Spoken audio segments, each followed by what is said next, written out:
Os brasileiros trabalharam até o dia 30 de maio somente para pagar impostos. Olha só, de 1º de janeiro a 30 de maio, os brasileiros dedicaram o seu tempo profissional para pagar impostos.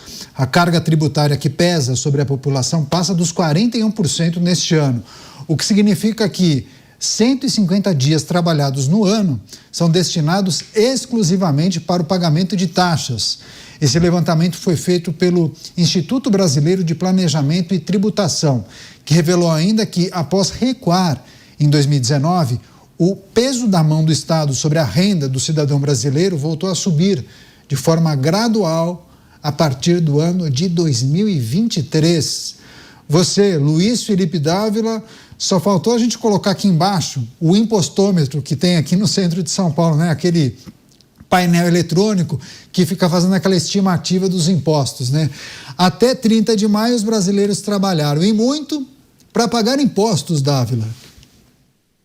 Canhato, vai ter que aumentar aquele painel do impostômetro, colocar uma outra casa decimal, porque esse é o governo campeão do mundo emergente em arrecadação de imposto. É o governo que mais bateu a carteira do cidadão brasileiro, meteu a mão no nosso bolso como nenhum outro governo. Para fazer o que com o nosso dinheiro? Para pagar rombo do INSS, para pagar esquema de Vorcaro, para pagar rombo de estatal, mas não foi para melhorar a segurança, a educação, a saúde, investir em infraestrutura, para nada disso. É um absurdo que o brasileiro paga de imposto. Hoje ele não estava citando o exemplo de Tiradentes? Pois é, isso é que é derrama. 5 meses do ano pagando imposto para sustentar um governo incompetente, um Estado caro, perdulário e que presta péssimo serviço para o cidadão. Ou seja, pagamos muito e não recebemos nada em troca. Este é um dos motivos pelo qual precisamos certamente de sangue novo na presidência da República. Ninguém aguenta mais pagar essa carga tributária e ter tão pouco serviço dado em troca pelo Estado brasileiro. Pois é, o nosso coordenador, o Felipe Gustavo, lembrou que a Associação Comercial de São Paulo, que criou o impostômetro, aquele painel luminoso que fica na Rua da Associação, lá no centro de São Paulo, criou um site já há um tempo, e tem o site, a gente consegue colocar para as pessoas que nos acompanham, olha aí, o site do impostômetro, 1.737.480.300,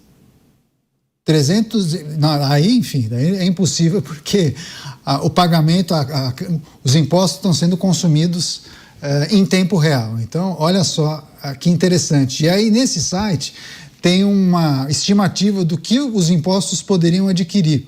Eu estou aqui, 1.868.000.000 de apartamentos. Uma loucura. Eles fazem uma série de projeções do que esse dinheiro seria possível comprar. Apartamentos, carros, containers, navios. Você, Roberto Mota, os impostos que são obrigatórios, né? Não tem como fugir dos impostos, né, Mota? Não tem outro caminho, né? O nome já diz, imposto, né? Não é contribuição. Que tem outro caminho, tem sim, Canhato, mas essa é uma conversa longa, não daria tempo aqui no programa. A gente precisa lembrar o seguinte, a carga tributária do Brasil é 40%. A carga tributária dos Estados Unidos da América é 27%. Os Estados Unidos sustentam as maiores forças armadas do planeta. O Brasil sustenta a classe política mais gastadora e os burocratas mais luxuosos do planeta.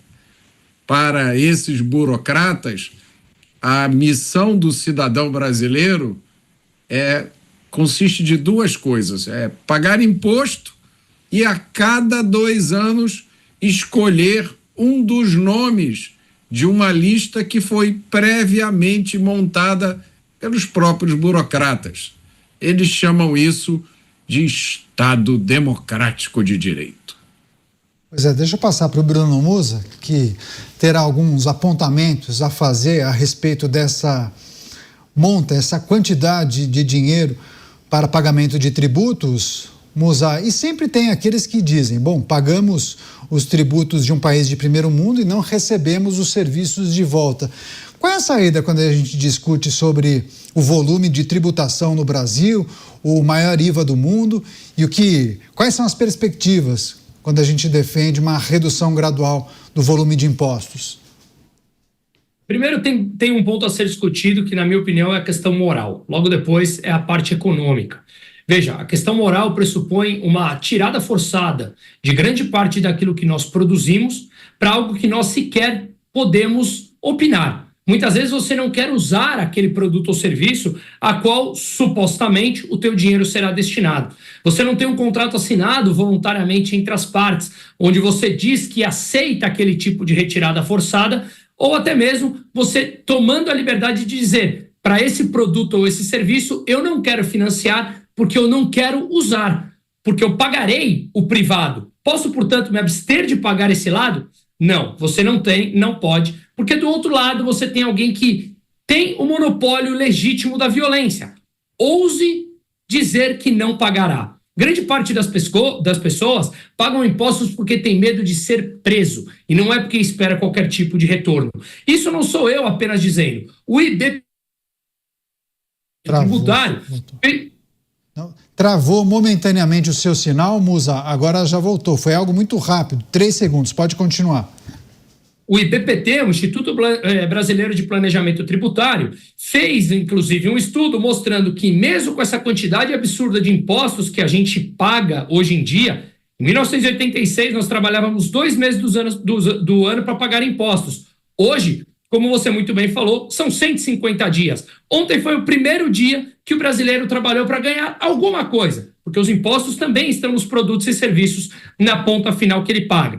Portanto, quando nós vemos esse incremento de impostos, o IBPT mostrou que os brasileiros não percebem uma melhoria na qualidade dos serviços. E não perceberá, porque de fato os impostos estão subindo para cada vez mais cobrir um rombo de uma burocracia que não para de crescer por um Estado inchado, nababesco e que, por definição, será sempre ineficiente. Portanto, o único caminho é a descentralização, retirar isso das mãos de burocratas, uma vez que eles têm hoje, por legitimidade, a capacidade de ter em suas mãos a distribuição de trilhões e trilhões de reais. É claro que com todos os incentivos perversos que a política permeia e favorecerão eles mesmos nessa tomada de poder. Portanto, aqui 2 pontos rapidamente. O moral, que eu expliquei, e o econômico, que traz ineficiência num sistema onde cada vez mais aqueles que menos têm pagam impostos achando, num discurso político, que é para tirar de ricos contra pobres.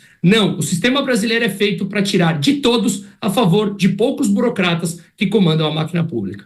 Pois é, quando a gente faz uma pesquisa rápida na internet, quando a gente fala em carga tributária, Cristiano Beraldo, aparecem países desenvolvidos, né, países muito ricos da Europa, Dinamarca, França, Áustria, Suécia.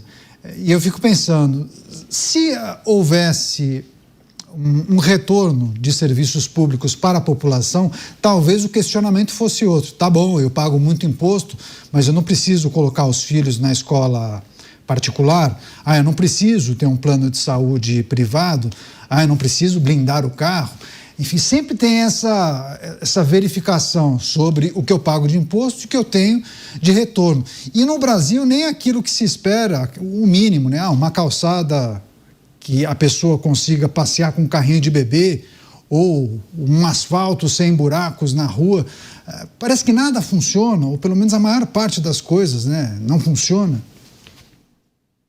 Pois é, Canhato, o que a gente leva da vida é a vida que a gente leva. E levar uma vida boa, decente, significa justamente isso, você poder sair às ruas sem a preocupação de ser assaltado, você dirigir o seu carro em estradas e ruas que não sejam completamente esburacadas. É você poder colocar os seus filhos numa boa escola sem ter que deixar um rim todos os anos que você renova a matrícula. Esses aspectos de qualquer país civilizado foram totalmente perdidos no Brasil. E aí, mais cedo, Caniato, você falava, né, da necessidade, todos têm que pagar impostos. Mas aí a gente se lembra que a gente está no Brasil. E isso também não é verdade. O maior devedor de impostos do país chama-se Petrobras. A Petrobras fez recentemente um acordo de 45 bilhões de reais de dívida só de impostos federais. Além disso, só com o estado do Rio de Janeiro tem uma disputa de outros 30 bilhões de reais. Uma única empresa. Agora, olha o que é mais interessante da Petrobras. A Petrobras não paga os impostos que o próprio governo cobra. E com isso sobra dinheiro no caixa para distribuir em dividendos para os acionistas. Faz algum sentido isso? Não, só faz sentido porque é no Brasil. E no Brasil tudo pode, ninguém está nem aí para absolutamente nada. E essa carga tributária brasileira, ela é uma carga tributária escondida. Outro dia, eu já falei isso aqui, comprei uma mala de viagem importada. Mais da metade do preço da mala era imposto adscrito ali na nota fiscal.